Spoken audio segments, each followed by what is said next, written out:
Hi, Pat the podcast editor here. How can you get the most out of LinkedIn?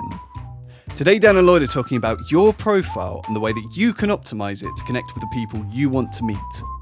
When you're writing your profile, think of how can you hook the reader in. So people's attention spans aren't very high these days. So when they're looking at your profile, they're just skimming it. So what can you write in the first part of your summary section that's really going to hook people in and make them want to read more? Now, we're also going to talk about Tinder.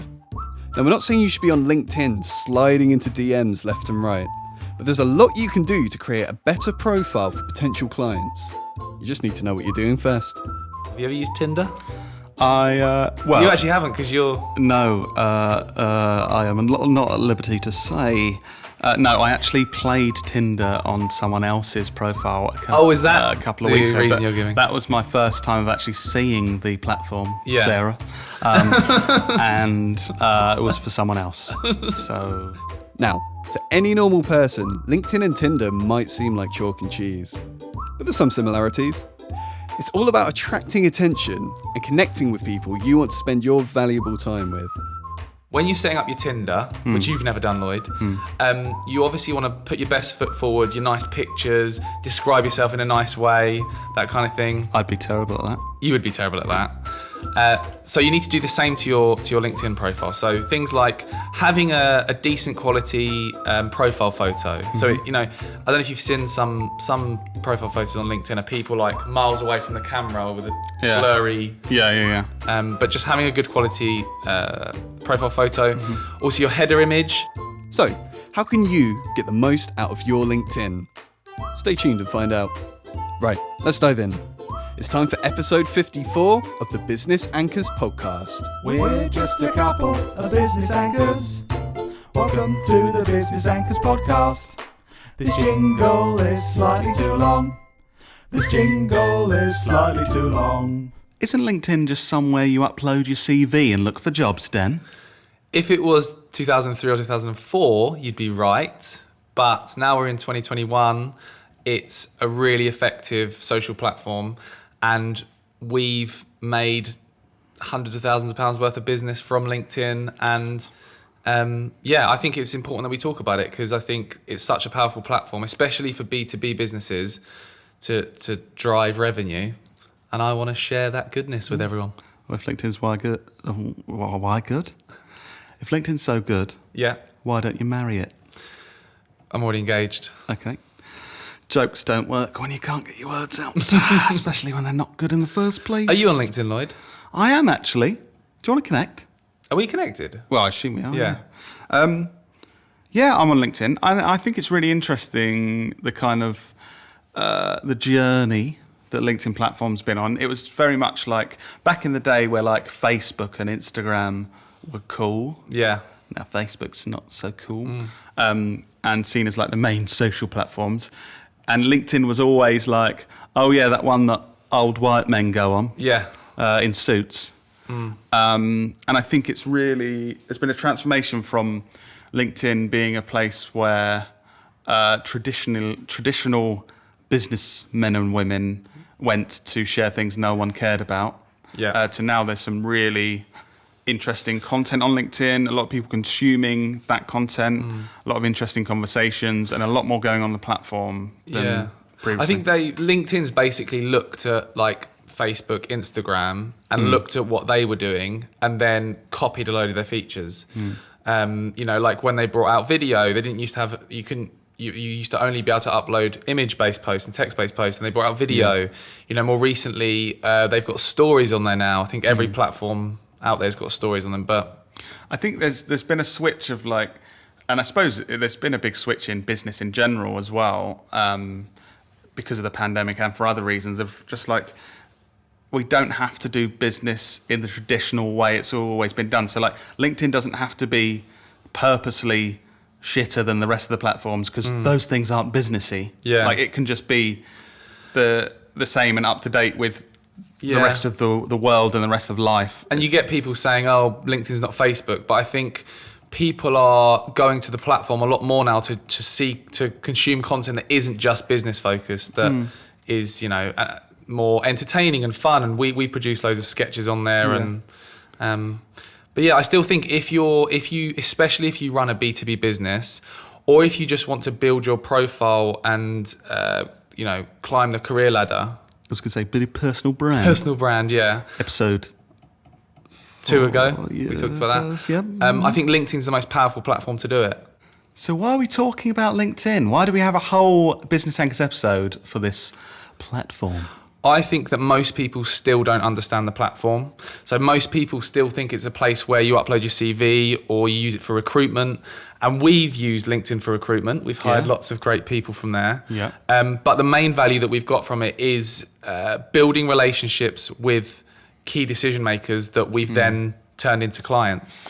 Interestingly, I was just thinking about how you're saying it's not just that stuff. Like, I'm thinking about the last couple of weeks. So yesterday, we went for lunch with Mark and Liv from Red Sprout Media, and I arranged that through LinkedIn Messenger. I don't know, like a few years back, I don't feel like that would have been the go-to place. Yeah. I think if someone would have got a LinkedIn message saying like, "Oh, I booked a take," they would be like, "Why didn't they email me? I'm not going to see that." Whereas now it's much more normal, and same with Adam Barry from Electric House, who's been really nice and given me some advice recently. We've been chatting through LinkedIn. And I do think I would never have gone to LinkedIn as a platform to have those conversations a couple of years back. I think the thing that's different with LinkedIn is people are in a business mindset and are doing business mindset.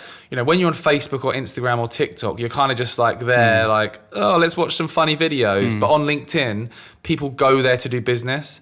So it's kind of people are already thinking about doing business before you even start. Do you think that's why there's so much backlash when people, I think, unfortunately, especially women on the platform, they get approached in a non-businessy way, if you know what I mean, through LinkedIn. And there's a lot of like, I'm on here for this, don't do that. Yeah. And this isn't Facebook. And also posting pictures of your lunch, and people go, "Oh, come on, this isn't Facebook." Do you think that's why there's that backlash? Because people think, oh, they're in the business mindset, so why are you using it for that other...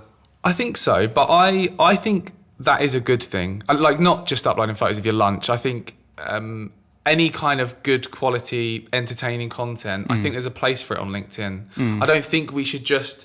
Like, when you do business with people, you don't just... It's not just transactional. You don't just say, do you want to buy this thing? I'll buy it, okay. You get to know someone and you build a relationship. And, we do a lot of storytelling on LinkedIn. We talk about... the work we do, we do a lot of behind the scenes content showing the campaigns we're running and things. And there's a lot of strategy behind that because we're kind of telling our story and showing what we're up to as a business to build trust. Yeah. Nice. And if, I like this episode, I'm just asking questions, like interviewing basically. me? Yeah. Do you think I'd be a good go on. interview host? So if I'm playing the part of the Business Anchors listeners, basically asking questions that they're thinking. So you're saying like, oh, LinkedIn's so good and stuff, and you're saying all these big words. well, that's good. If someone's listening and they do business, but they're like, oh, I've got a profile, but I don't do anything actively on the platform to try and achieve anything. Like, what would be your advice? So there's 3 core pillars of LinkedIn: your profile, your content strategy, and your engagement strategy.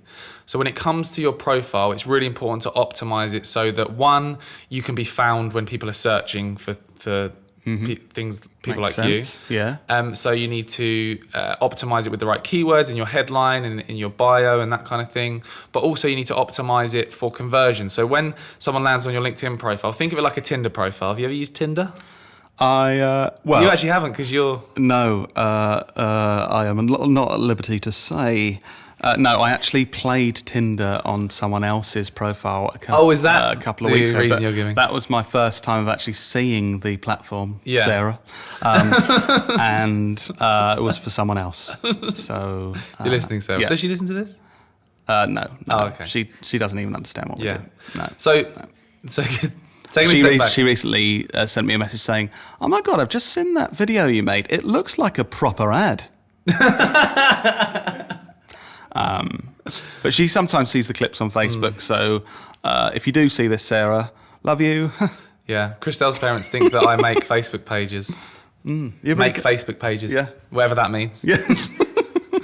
So going back to this, so if you, Sorry, yeah. if you think of your LinkedIn profile as your dating profile, when you're setting up your Tinder, which you've never done, Lloyd, you obviously want to put your best foot forward, your nice pictures, describe yourself in a nice way, that kind of thing. I'd be terrible at that. You would be terrible at that. So you need to do the same to your LinkedIn profile. So things like having a decent quality profile photo. So you know, I don't know if you've seen some profile photos on LinkedIn of people like miles away from the camera with a blurry. Yeah. But just having a good quality profile photo.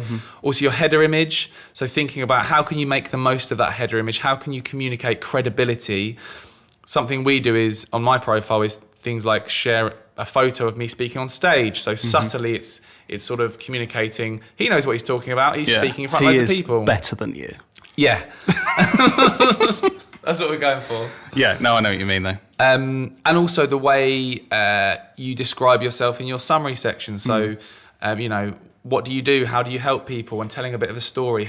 The way I like to think of it is like thinking like a journalist. When you're writing your profile, think of how can you hook the reader in. So people's attention spans aren't very high these days. So when they're looking at your profile, they're just skimming it. So what can you write in the first part of your summary section that's really going to hook people in and make them want to read more? So optimize your profile like a dating profile. That's the first thing. Secondly is your content strategy. So we talk about a kind of traditional marketing funnel a lot, and that's how we kind of build all of our content around a marketing funnel which represents the journey your customers go on from not knowing who you are, becoming aware of you, trusting you and becoming a customer. And we break it down into 3 stages, Lloyd. I don't know if you know this. I have heard it a few times. Yeah. Awareness, consideration and purchase. And you need to create content at each of those stages to build awareness, build trust and get people to actually become a customer. And the final part is your engagement strategy. So a big part of getting your content seen on LinkedIn from other people is by engaging with other people. So I don't know if you've seen, do you go on LinkedIn much? I do actually now these days, yeah. So you know in your feed, you sometimes see things from people you're connected with, you see posts from people connected with, but you also see posts that are like, so-and-so commented on this post, and it comes up in your feed. Yeah. So a really, you know, just as important as your content strategy should be your engagement strategy. What are you doing to proactively add meaningful comments to other people's content every single day? Because it sounds stupid and simple, but you know, people who could be potential customers of yours see those comments and think, oh, Dan or Lloyd sounds like an interesting guy. Let's click on his profile. Then you've optimized it like Tinder. They're like, oh, I like the look of this guy. He is a good-looking guy. Yeah, or this business. Oh, this bit, yeah. And then they get in touch with you. So it's really important to every day add meaningful comments to other people's posts. And also, in terms of reactive engagement, make sure you're replying to people who comment on your content promptly. So yeah. Nice. Just like to clarify, optimize it like Tinder, but don't use it like Tinder. Yes, some people do make that mistake. They do. Yeah, I've heard about that. Have you got any of those messages from any? I don't receive any of those messages. I don't know why. Which at first I thought, no, this must be rumours that people send messages like this because I've never seen one. But it has been explained to me that other more attractive people get lots of messages like that. Yeah.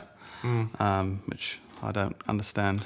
But something I think something really sort of gets on my nerves about LinkedIn is the connect and pitch messages that we've made loads of videos taking the piss out of people that do this because it's so frustrating basically. Yeah. You've had quite a few of those where people connect and then hi Lloyd, would you like to nice. Yeah, because you've just been talking about LinkedIn's so good and you seem like you're LinkedIn's fanboy, but so there are negatives then. Yeah, I think, there's lots of people that, again, go on there with the short-term mindset of, right, like in the previous episode, we spoke about networking. Yeah. People think of it in a transactional way. I'm going to go networking to win a client. I'm going to go on LinkedIn to instantly win a client. And people go there, use automation tools to just message thousands of people to say, hi, Lloyd, I love the look of your profile.